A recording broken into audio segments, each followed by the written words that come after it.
అందరికీ నమస్తే అండి. కేసీఆర్ గారి ఏజ్ 71 సంవత్సరాలు.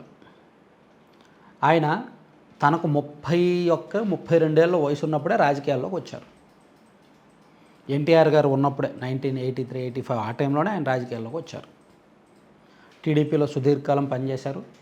ఆ తర్వాత చంద్రబాబు గారితో విభేదించి ఏదో మంత్రి పదవి ఇవ్వలేదనో, సమ్ పోర్ట్ఫోలియో నచ్చింది ఇవ్వలేదని ఏదో సమ్ విభేదాలు వచ్చి మాకు ప్రత్యేక తెలంగాణ కావాలని చెప్పి పేరేమో అది చెప్పారు. లోపాయికారిగా వేరే కొన్ని అంతర్గత రాజకీయాలు జరిగేవిలే. అప్పుడు పార్టీ టీడీపీ నుంచి బయటికి వెళ్ళిపోయి సొంతంగా పార్టీ పెట్టుకున్నారు. ఉద్యమం చేశారు, ఫైట్ చేశారు, పోరాటం చేశారు, రాటు తేలారు. మొత్తానికి ప్రత్యేక తెలంగాణ రాష్ట్రం ఆవిర్భవించడంలో ఆయన పాత్ర ఎనలేనిది, ఖచ్చితంగా చెప్పుకోదగింది. సో అందుకు తెలంగాణ రాష్ట్ర ప్రజలు ఆయనను చిరకాలం గుర్తుపెట్టుకుంటారు. యాజ్ ఏ సీఎంగా గుర్తుపెట్టుకుంటారో లేదో తెలియదు, కానీ యాజ్ ఎ లీడర్, ఒక ఉద్యమ నాయకుడిగా మాత్రం కేసీఆర్ గారిని తెలంగాణ ప్రజలు గుండెల్లో పెట్టుకుంటారు. యాజ్ ఎ సీఎం, ఒక ముఖ్యమంత్రిగా, ఒక పరిపాలకుడిగా ఆయనకు మిశ్రమమైన మార్కులు. సరే, ఇప్పుడు కేసీఆర్ గారి గురించి ఆయన గురించి ఎందుకు చెప్తున్నానంటే, దాదాపుగా ఆయన పొలిటికల్ కెరీర్ ముగిసిందేమో అని ఒక టాక్, అంతర్గతంగా టాక్. మీన్స్ పొలిటికల్ కెరీర్ అంత యాక్టివ్గా లేరు, ఆయన అంత ఆరోగ్యంగా లేరు. ఈ మధ్య ఆయన చివరిగా జనానికి కనిపించింది, పబ్లిక్ మీటింగ్కి వచ్చింది ఏప్రిల్ 27, 2025. అంటే దాదాపుగా 7 నెలలు అవుతుంది ఆయన చివరి మీటింగ్ అదే. ఆ తర్వాత ఆయన పబ్లిక్ మీటింగ్స్లో ఎక్కడా పాల్గొనలేదు. బీఆర్ఎస్ పార్టీకి ఎంతో ప్రతిష్టాత్మకమైన జూబ్లీ హిల్స్ అసెంబ్లీ ఉప ఎన్నికలో కూడా ఆయన ప్రచారం చేయలే, ప్రచారానికి రాలా. అట్లీస్ట్ ఒక్క మీటింగ్లో అయినా ఆయన వస్తారేమోనని భావించారు, కానీ రాలేదు. రేవంత్ రెడ్డి గారు వచ్చారు, సీఎం స్థాయిలో రేవంత్ రెడ్డి గారు వచ్చి అంత సీరియస్గా తీసుకున్నప్పుడు కేటీఆర్ గారు అయితే రెయిన్బోలో పనిచేశారు. సో కేసీఆర్ లాంటి వాళ్ళు కనీసం 1-2 మీటింగ్స్కైనా వస్తారేమోనని బీఆర్ఎస్ పార్టీ శ్రేణులు భావించాయి, కానీ ఆయన రాలేదు. ఎందుకంటే ఆయన ఆరోగ్యం బాగోలేదు. చివరిగా 2 నెలల కిందట ఆయన వస్తున్నప్పుడు బాగా డల్గా ఉన్నారు, సన్నగా అయిపోయారు. మామూలుగానే ఆయన బక్కపలచిన శరీరం, ఇంకా సన్నగా అయిపోయారు. ఆయన మొహంలో ఆ వర్చస్సు, ఆ తేజస్సు లేదు. సో అంటే ఆయన ఆరోగ్యం క్షీణించింది అనే సంకేతాలు మాత్రం వస్తున్నాయి. పైగా నెల రోజుల కింద రేవంత్ రెడ్డి గారు కొన్ని మాట్లాడారు. కేసీఆర్ గారి ఆరోగ్యం బాగోలేదు, ఆయన గురించి మనం విమర్శించకూడదు, టార్గెట్ చేయకూడదు. అలాగే ఆయన హాస్పిటల్లో చేరితే హాస్పిటల్ కూడా ట్రీట్మెంట్ సరిగ్గా అందించండి అని చెప్పి రేవంత్ రెడ్డి గారు హాస్పిటల్ యాజమాన్యంతో కూడా అప్పట్లో మాట్లాడారు నెల రోజుల కిందట. సో ఇప్పటికే కేసీఆర్ గారు ఒక 3 దఫాలుగా ఆరోగ్య పరీక్షల కోసమనో అదనో ఏదైనా హాస్పిటలైజ్ అయ్యి మళ్ళీ వచ్చారు, డిశ్చార్జ్ అయ్యి వచ్చారు.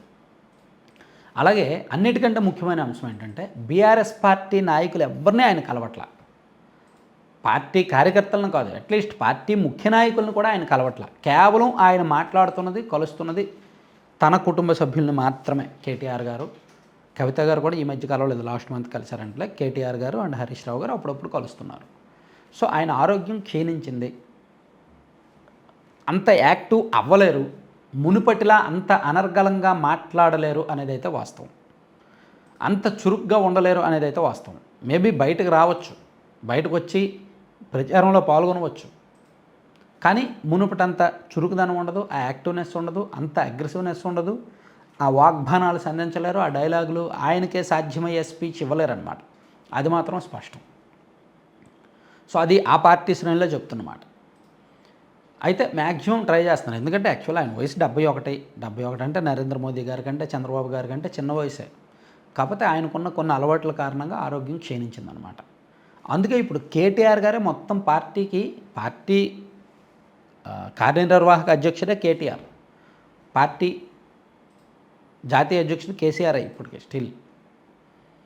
కానీ పార్టీ వ్యవహారాలన్నీ చూస్తున్నది, పార్టీకి back end and front end నిర్ణయాత్మక శక్తిగా మొత్తం కేటీఆరే ఉన్నారు. పార్టీ పదవులు, పోస్టులు అన్నీ కూడా ఆయనే ఇస్తున్నారు, పార్టీ రివ్యూలు కూడా ఆయనే చేస్తున్నారు. పార్టీకి సంబంధించిన మొత్తం వ్యవహారాలన్నీ కేటీఆర్ దగ్గరే ఉన్నాయి, నిర్ణయాత్మక శక్తి కూడా మొత్తం కేటీఆర్. సో కేసీఆర్ గారు పట్ల ప్రస్తుతానికి జరుగుతున్నది ఇది చర్చ.